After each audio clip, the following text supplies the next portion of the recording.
Goeiemôre. Ek hoop dit gaan met jou goed op hierdie maandagmôre en dat jy gereed is, vir dit wat ook op jou wag.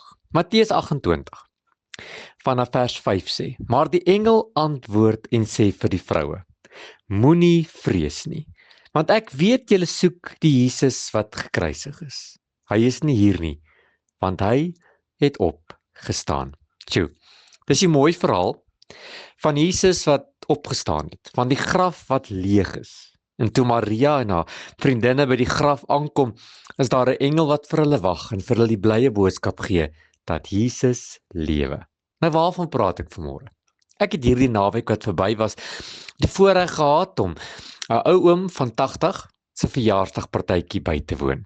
Hierdie oom vertel in sy toespraak dat hoe hy deur die lewe 'n klomp dinge moes hanteer het. Maar elke keer wanneer hy dit hanteer het, het hy gedink, "Tjoe, die graf is leeg.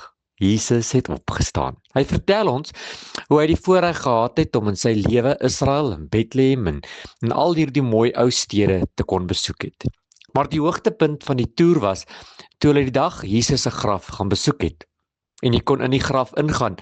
En hy sê toe hy in die graf ingaan, het hy omgedraai en agter teen die muur het gestaan. Die Jesus waarna jy soek is nie hier nie. Hy het opgestaan. En dit het sy lewe verander. Dit maak nie saak wat in sy lewe gekom het of wat gebeur het of wat op sy pad gekom het nie. Hy onthou, die graf is leeg. En hy speel vir ons daardie ou bekende lied en ons gaan dit nou luister.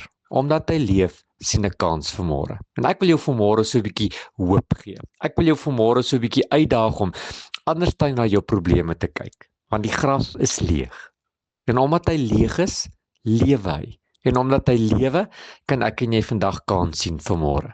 Elkeen van ons, elkeen wat na hierdie boodskap luister, het vandag 'n uitdaging, het vandag 'n probleem, het vandag iets wat ons moet hanteer. Iets wat nie vir ons lekker is nie.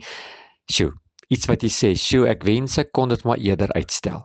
Maar hoor gou vanmôre, 'n eenvoudige, kort boodskap. Die graf is leeg.